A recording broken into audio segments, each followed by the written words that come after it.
आप सभी को नमस्कार। आप सभी का बहुत बहुत स्वागत है मेरे YouTube चैनल शिक्षा जगत पर। जी हाँ, आज हम बात करने वाले हैं DPI से जारी होने वाले एक विशेष आदेश की, जिसमें कि हम देखेंगे यह जो हमारा सब्जेक्ट है इसका मासिक, त्रैमासिक और अर्धवार्षिक। मीन्स आपको ध्यान रखना है जो हमारे मंथली टेस्ट होना है, क्वार्टरली एग्ज़ाम है और हाफ ईयरली एग्ज़ाम है एवं अभ्यास परीक्षा जिसे हम प्री बोर्ड कह सकते हैं। मूल्यांकन सत्र 2025 हेतु कार्यवाही हेतु निर्देश जारी किए गए हैं, जो कि सभी संभागीय संयुक्त संचालक, जिला अधिकारी महोदय और समस्त प्राचार्य महोदय को जारी किए गए हैं। इसमें पूरा ये बताया गया है कि साल भर में आप इन परीक्षाओं की तैयारी क्या रहेगी, ब्लूप्रिंट क्या रहेगा, आपको किस तरीके से इनका क्रियान्वयन करना है और अभिलेखों को संधारित करना है, अभिलेखों को व्यवस्थित करके आपको रखना है। तो ये जो आदेश है ये हमारे सभी शिक्षक साथियों के लिए बेहद ही महत्वपूर्ण होने वाला है। उन सभी को इसकी जानकारी होना आवश्यक है। चलिए देखते हैं हम धीरे धीरे इस पूरे पॉइंट टू पॉइंट कि इसमें क्या विशेष है ना। चलिए, तो सबसे पहले हम यहाँ से देखेंगे कि विषय अंतर्गत 2025-26 हेतु कक्षा 9वीं से 12वीं तक मूल्यांकन संबंधी प्रमुख दिशा निर्देश निम्नानुसार रहेंगे। पहला है मासिक मूल्यांकन। कक्षा शिक्षण के दौरान मासिक मूल्यांकन संलग्न ब्लूप्रिंट जो कि परिशिष्ट 1 में दिया है अनुसार किया जाएगा। 9वीं से 12वीं तक की वर्तमान अकादमिक सत्र में कुल 5 मासिक टेस्ट होना है, आपको ध्यान रखना है, जो कि 1 जून में होना है, जो कि हमारा हो चुका है। साथ में ही जुलाई में होना है, जुलाई के बाद अगस्त में एग्ज़ाम है, फिर सितंबर में होना है, अक्टूबर में होना है और नवंबर में आपका हाफ ईयरली एग्ज़ाम रहेगा और दिसंबर में, ये आपको ध्यान रखना है। तो जून, जुलाई, सितंबर, अक्टूबर और दिसंबर में होंगे। कक्षावार सभी विषयों के मासिक मूल्यांकन निर्धारित प्रक्रिया अनुसार माह के अंतिम सप्ताह में साला स्तर पर किया जाएगा। यहाँ से एक बात और आपको ध्यान रखना है कि 9वीं और 10वीं के जो प्रश्न पत्र हैं ये राज्य स्तर से उपलब्ध कराए जाएंगे। साथ में ही मासिक टेस्ट हेतु कक्षावार प्रत्येक विषय के निर्धारित मासिक पाठ्यक्रम अनुसार 20-20 अंकों का लर्निंग आउटकम्स आधार गुणवत्ता युक्त प्रश्न पत्र बनाए जाएंगे, जो कि साला स्तर पर बनेंगे। साथ में ये भी आपको ध्यान रखना कि टेस्ट जो है वो 20 नंबर का रहने वाला है। साथ में आप देखेंगे कि जो मंथली टेस्ट है इसकी जो उत्तर पुस्तिका है इनकी जाँच करते समय कॉपी में हमें राइट का निशान लगाना है, केवल हस्ताक्षर ही नहीं करना है, और गोला लगाकर उसका सुधार भी हमें करना है और टिक लगाना है, फीडबैक भी हमें देना है। जितने भी मंथली टेस्ट रहेंगे उनका जो रिकॉर्ड है वह साला स्तर पर शिक्षक और विषय शिक्षक के द्वारा रखा जाएगा। उत्तर पुस्तिकाओं का विश्लेषण, लर्निंग गैप्स का चिन्हांकन और विशेष शिक्षण भी किया जाना है। अब ये हम बात करेंगे त्रैमासिक मूल्यांकन की, जो हमारा क्वार्टरली एग्ज़ाम होना है। देखेंगे शासकीय शालाओं में 9वीं से 12वीं तक का आकलन विषय योजना के अनुसार किया जाएगा। 9वीं से 12वीं हेतु त्रैमासिक मूल्यांकन का आयोजन DPI के द्वारा जो प्रश्न पत्र हैं और निर्धारित टाइम टेबल है उसके अनुसार किया जाएगा। इसका पूरा जो डायरेक्शन है, निर्देश हैं, वो हमें अलग से आएंगे। त्रैमासिक लिखित मूल्यांकन में प्रत्येक विषय हेतु यहाँ पे ये बात हो रही है क्वार्टरली की, ठीक है। टोटल 100 मार्क्स का आपका पेपर आएगा, जो कि प्रैक्टिकल और थ्योरेटिकल मार्क मिलाकर रहेंगे। कक्षा 9वीं और 11वीं के जो वार्षिक परिणाम हैं इनमें त्रैमासिक मूल्यांकन के विषयवार प्राप्तांकों की प्रविष्टि राज्य द्वारा विकसित विमर्श पोर्टल पर हमें करनी होगी। शासकीय शालाओं में त्रैमासिक मूल्यांकन का आयोजन आपको ध्यान रखना है माह अगस्त तक पढ़ाए गए पाठ्यक्रम के आधार पर निर्धारित समय सारणी के अनुसार किया जाएगा। तो यहाँ पर यह भी आपको बात ध्यान रखना है कि जो क्वार्टरली एग्ज़ाम होना है तो जो अगस्त का सिलेबस है वह उसमें सब इंक्लूड रहेगा, मतलब उसमें शामिल किया जाएगा। अब हम बात कर लेते हैं अर्धवार्षिक परीक्षा की। हाफ ईयरली हमारा जो एग्ज़ाम है जो कि नवंबर में होना है। शासकीय शालाओं में 9वीं से 12वीं तक का आकलन जो है वह भी विषय की विषयवार योजना के अनुसार किया जाएगा। 9वीं से 12वीं हेतु अर्धवार्षिक मूल्यांकन का आयोजन DPI के निर्देश के अनुसार और समय सारणी के अनुसार किया जाएगा। इसमें भी आप देखेंगे हाफ ईयरली एग्ज़ाम में 100 नंबर का पेपर होगा, प्रैक्टिकल और थ्योरिकल के माल जोड़कर। 9th और 11th के वार्षिक परिणाम में अर्धवार्षिक जो मूल्यांकन है इसके प्राप्तांकों की प्रविष्टि जो है वो आप लोग जानते हैं कि हमें करना है कहाँ पर, विमर्श पोर्टल पर। शासकीय शालाओं में अर्धवार्षिक मूल्यांकन का आयोजन माह नवंबर में, ये भी आपको ध्यान रखना है। तो नवंबर तक जो भी आपका पाठ्यक्रम दिया गया है एजुकेशनल कैलेंडर में उसके अनुसार समय सारणी और ब्लूप्रिंट के अनुसार ही किया जाएगा। क्लियर है। अर्धवार्षिक परीक्षा के जो हैं प्रश्न पत्र वो भी हमें राज्य स्तर से प्राप्त होंगे।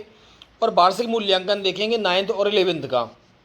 तो ये भी एक विशेष जानकारी आप सभी के लिए कि शासकीय शालाओं में 9वीं और 11वीं के मुख्य विषयों के प्रश्न पत्र जो है निर्धारित ब्लूप्रिंट के आधार पर राज्य द्वारा निर्मित किए जाएंगे। वार्षिक परीक्षा DPI के द्वारा समय सारणी जो जारी होगी और जो निर्देश होंगे उसी के अनुसार कराया जाएगा। वार्षिक परीक्षा में 9th और 11th की बात हो रही, ध्यान रखें आप लोग। वार्षिक परीक्षा में प्रोजेक्ट में छात्र को पृथक पृथक 33% अंक प्राप्त करना अनिवार्य रहेगा, ये ध्यान रखें आप लोग। मतलब आपको ध्यान रखना कि जो भी इनका अंक रहेंगे दोनों में 33% लाना कंपलसरी है, प्रोजेक्ट में भी और परीक्षा में, मुख्य परीक्षा में। वार्षिक परीक्षा फल में आपको ध्यान रखना है, 11वीं की बात हो रही है, विषयवार मासिक टेस्ट, अर्धवार्षिक और वार्षिक परीक्षा के प्राप्तांक प्रोजेक्ट का अधिवार ऐसे रहेगा, त्रैमासिक का 5%, अर्धवार्षिक का 5% और वार्षिक का 90%। यहाँ पर ये बात 9th और 11th के लिए हो रही है। साथ में ही आप देखेंगे साथियों, वार्षिक जो लिखित परीक्षा है और प्रोजेक्ट कार्य पृथक पृथक न्यूनतम 33% प्राप्त करना अनिवार्य है, जैसा कि मैंने अभी आपको बता दिया था। ठीक है, अब इसमें भी देखेंगे 9वीं और 11वीं हेतु प्रत्येक विषय के सुझावात्मक जो प्रोजेक्ट हैं उनकी सूची राज्य स्तर से शीघ्र ही जारी होने वाली है। त्रैमासिक, अर्धवार्षिक और वार्षिक, मतलब क्वार्टरली, हाफ ईयरली और जो एनुअल एग्जाम है उनका जो ब्लूप्रिंट है 9वीं से 12वीं की त्रैमासिक, वार्षिक और लिखित परीक्षा की कक्षावार विषयवार पृथक ब्लूप्रिंट जो है माध्यमिक शिक्षा मंडल द्वारा जारी अंक योजना के अनुसार ही रहने वाला है। यहाँ पर आप देखेंगे ये पूरी ग्रेडिंग है, 85 से ज़्यादा है तो A+ रहेगा, 75 से 84 है तो A रहेगा। तो ये ग्रेडिंग भी आप लोग पूरी देख सकते हैं कि किस तरीके से ये ग्रेडिंग यहाँ पर दर्शाई गई है। साथ में आप देखेंगे शैक्षणिक और व्यक्तिगत सामाजिक गतिविधियों का मूल्यांकन भी किया जाना है। परीक्षा परिणाम अभिलेख के पत्रक तैयार किए जाने हैं, ठीक है ना। समग्र प्रगति पत्रक भी तैयार किए जाने हैं और मूल्यांकन पत्रक भी तैयार किए जाने हैं और ये रिकॉर्ड शाला में विभिन्न गतिविधियों में सहभागिता के आधार पर भरे जाएंगे। ठीक है साथियों, ये भी आप सभी को ध्यान रखना है। अब हम आगे बात करते हैं आकलन व प्रकार। तो यहाँ से देखेंगे आप लोग, इसको अच्छे से पढ़ेंगे आप। विद्यार्थी का मूल्यांकन किया जाएगा आकलन के पश्चात, है ना। तो इसको भी आप लोग पढ़ लेंगे। अब देखिए जो आपके लिए इम्पोर्टेंट यहाँ पर जो बात है ये देखें आप, ये ध्यान रखने वाली बात है आपको कि इस तरह का रोस्टर हमें बनाना है कि सोमवार को इंग्लिश, गणित, मंगलवार को हिंदी विज्ञान, समाज विज्ञान, संस्कृत। यह एक उदाहरण के रूप में यहाँ पे दर्शाया गया है। रोस्टर का सिद्धांत यह है कि किसी भी दिन विद्यार्थियों पर अधिक बोझ ना पड़े और उनको पूर्व अनुमान हो। यह रोस्टर विद्यार्थियों के साथ साझा किया जा सकता है और कक्षाओं में भी लगाया जा सकता है और ये आपको ध्यान रखना है, होमवर्क हमें इस तरीके से देना है। इसके साथ फिर क्या होगा कि पालक शिक्षक जो PTM होती है बैठक का मासिक परीक्षा के जो आपको ध्यान रखना मंथली टेस्ट के बाद एक बार बच्चों की शैक्षणिक प्रगति, शैक्षणिक और व्यक्तिगत सामाजिक गुणों की स्थिति को साझा करने के लिए पालकों के साथ बैठक साझा की जाएगी। पोर्टफोलियो समग्र प्रगति पत्रक का अवलोकन भी किया जाएगा और इसकी मॉनिटरिंग जो है जिले में सतत रूप से की जाएगी। ठीक है, अब देखेंगे यहाँ से जो कुछ परिशिष्ट भी हमें यहाँ से दर्शाए गए हैं। अब ये बहुत ज़्यादा महत्वपूर्ण है। आप देखेंगे कि जो मंथली टेस्ट लेना है उसका डिवाइडेशन इस तरीके से रहने वाला है। तो इसका क्या डिवाइडेशन रहेगा देखें आप लोग, जो ब्लूप्रिंट बनेगा मासिक मूल्यांकन का ये ब्लूप्रिंट है। तो प्रश्न पत्र कैसे रहेंगे देखिए, टोटल तो आना है 20 मार्क्स का, 20 नंबर का होना है। इसमें जो आपके ऑब्जेक्टिव रहेंगे MCQ जिसे हम लोग बोलते हैं बहुविकल्पी, जिसमें कि 4 ऑप्शन रहते हैं। तो कुल 4 रहेंगे और हर एक के लिए 1 नंबर रहेगा। टोटल आपके 4 नंबर के आएंगे। वस्तुनिष्ठ जो फिल इन द ब्लैंक्स रहेंगे वो 3 रहेंगे। ठीक है, कितने रहेंगे 3, 1 नंबर के रहेंगे तो टोटल 3 ये हो जाएंगे। और एक शब्द वाले भी 2 क्वेश्चन रहेंगे तो टोटल 2 नंबर का ये हो जाएगा। साथ में अति लघु उत्तरी जो छोटे शॉर्ट क्वेश्चन होते हैं वह 2-2 नंबर के 2 रहेंगे तो 4 नंबर के ये हो जाएंगे। लघु उत्तरी 1 रहेगा 3 नंबर का और दीर्घ उत्तरी भी 1 रहेगा 4 नंबर का। इस तरीके से हमारा ये मार्क का डिवाइडेशन रहेगा, जिस तरीके से हमें मासिक मूल्यांकन यहाँ पे बच्चों का कराना है। ठीक है साथियों, अब यहाँ से आप देखेंगे तो ये शैक्षणिक क्षेत्रों का मूल्यांकन के बारे में दिया गया है। व्यक्तिगत सामाजिक गुणों का मूल्यांकन भी हमें यहाँ पे दिया गया है कि किस तरीके से हमें बच्चों का अदर जो है मूल्यांकन करना है। पोर्टफोलियो यदि बनाएंगे हम लोग तो पोर्टफोलियो में भी आपको ध्यान रखना है। विद्यार्थी प्रोफाइल प्रारूप इस तरीके से रहेगा। पोर्टफोलियो प्रोफाइल प्रारूप और कवर पेज इस तरीके से रहने वाला है, जिस पर कि विद्यार्थी का नाम, पिता का नाम, माता का नाम, जन्मतिथि और समग्र ID रहेगी। बच्चे की यहाँ पर फ़ोटो रहेगी।